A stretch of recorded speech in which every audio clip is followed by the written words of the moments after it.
আসসালামু আলাইকুম দেশবাসী। আশা করি সকলেই ভালো আছেন। আলহামদুলিল্লাহ আমিও অনেক ভালো আছি।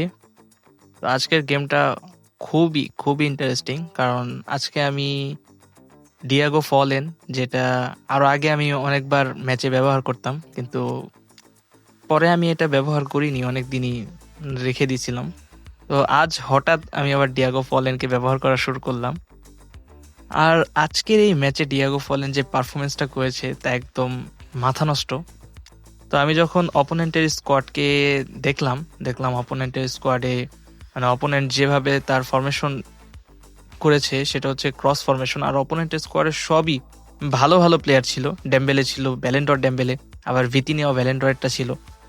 আর ডোনোরুমা যেটা কয়েকদিন আগেই আসছে, ওইটাও মানে জোস সেভ দেয় যতটুকু আমি জানি। তো চলুন কথা না বাড়িয়ে ডিরেক্ট ম্যাচে চলে যাই। তো ম্যাচ শুরুতেই অপোনেন্ট দেখলাম সুন্দর পাস দিয়ে খেলা শুরু করেছে। আর অপোনেন্টের মানে পাসের যে টাইমিংটা খুবই ভালো, আমার পায়ে বলই দিচ্ছিল না। তো আমিও ট্যাকেল দিয়ে বলটা নিয়ে সুন্দর পাস দিয়ে এগিয়ে যাচ্ছিলাম। আর অপোনেন্টও মানে তার ডিফেন্ডাররা তো ভালোই ছিল, যার কারণে আমি বল নিয়ে অত দূর যেতে পারছিলাম না, ডিফেন্ড করে ফেলছিল। আর এখানেই অপোনেন্ট একটি ভুল করলো যে তার গোলকিকে আগিয়ে দিল। আর আমার ডিয়াগো ফলেনকে দিয়ে আমি এখানে লং শট দিয়ে একটি গোল দিয়ে দিলাম। তো এভাবেই আমি আমার গোলের খাতা খুলে ফেললাম, এক গোল দিয়ে এগিয়ে গেলাম। আর এখানে অপোনেন্ট দেখলাম পরে আর কি পাস দিয়ে এগিয়ে যাচ্ছিল, শুধু ডি বক্সের ভিতরে যে একটা গোল দেওয়ার চেষ্টা করছিল। আর এখানে আমি আবার মানে আমার ডিয়াগো ফলেন আজকে দেখছি পুরো ফুল ফর্মে ছিল, যে একটুখানি দেখতো যে পাস দিচ্ছে তখনই বের হয়ে ডিরেক্ট ডি বক্সের ভিতরে চলে যাচ্ছিল। আর এরকম পারফরমেন্স পেলে আর কি ভালোই লাগে, প্লেয়ার যখন এত তাড়াতাড়ি ডি বক্সে চলে যায়। তো অনেকক্ষণ টোকাটুকির পর এখানে আমি একটি থ্রো পেয়েছিলাম কর্নারে। তো এখানে আমি আবার পাস দিয়ে সুন্দর পাস দিয়ে দেখলাম যে আমার ডিয়াগো ফলেন ভিতরে ঢুকে গেছে। আর এখানে আমি ট্যাপ গোল দেওয়ার পর ডিয়াগো ফলেন যে গোলটা দিল সেটা অবিশ্বাস্যকর ছিল, এই গোলটা আর কি। তো তারপর এখানে আমি 2 গোল দিয়ে দিলাম, আর অপোনেন্ট এখন একটা গোলও দিতে পারলো না। আর আমার জানা মতে ডোনোরুমার এই হাইলাইট কার্ডটা ভালো ট্রেনিং দিলে অনেকগুলো গোলই সেভ করে।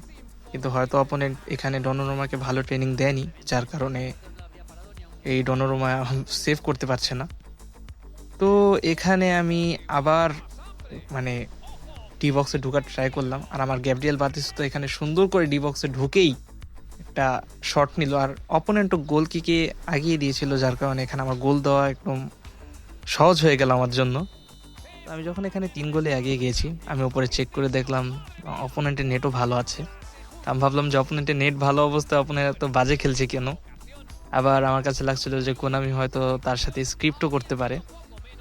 আর এইখানে যে গোলটা হয়েছিল গ্যাব্রিয়েল বাতিস্তুতা আর ডিয়াগো ফলেনের কম্বো গোলটা, এটা একটা মানে অস্থির গোল ছিল। গ্যাব্রিয়েল বাতিস্তুতা এখানে একটি থ্রো পাস দিল, আর ডিয়াগো ফলেন সুন্দর করে লং শট দিয়ে গোল করলো। তো এভাবেই প্রথম হাফ শেষ হওয়ার আগেই আমি 4 গোলে এগিয়ে গেলাম অপোনেন্ট থেকে। আর অপোনেন্ট এখানে পুরো ম্যাচে মানে আমার ডি বক্সের ভিতরে একবার ঢুকে গিয়েছিল কিন্তু গোল করতে পারিনি।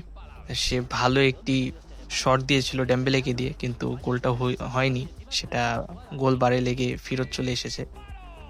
আর আমার কাছে গেম মানে এই ম্যাচটা বেশিরভাগ স্ক্রিপ্টই লেগেছে, যে অপোনেন্ট তার পাস সেন্স ভালো ছিল, সে এত পাস করে ঢুকছিল কিন্তু তার গোলের আগেই আমি ডিফেন্ড করে ফেলছিলাম।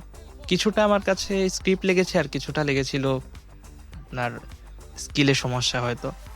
আর ডনোরুমা যে সেভগুলো করতে পারছিল না, আমার লাগছে যে অপোনেন্ট হয়তো ট্রেনিংটা খারাপ দিয়েছে ডনোরুমার। কারণ ডনোরুমার ট্রেনিংটা যদি আপনি ঠিকমতো না দেন তাহলে এই কার্ড আপনি ভালো পারফরমেন্স পাবেন না। তো এইভাবেই ফুল ম্যাচ শেষ হলো, আর আমি 4 গোলে ম্যাচটা জিতে গেলাম। আর অপোনেন্ট এখানে দেখতেই পাচ্ছেন যে 4টা শট নিয়েছিল, কিন্তু একটা শটও ঠিক মতো যায়নি। আর এখানে আমার এই ম্যাচের ম্যান অফ দ্য ম্যাচ হয়েছে ডিয়াগো ফলেন, কারণ ডিয়াগো ফলেন এই ম্যাচে যে পারফরমেন্স করেছে সেটা ছিল মাথা নষ্ট। তো এই ছিল আজকের ভিডিও, আশা করি সকলের ভালো লেগেছে। আল্লাহর রহমতে সবাই ভালো থাকবেন, সুস্থ থাকবেন।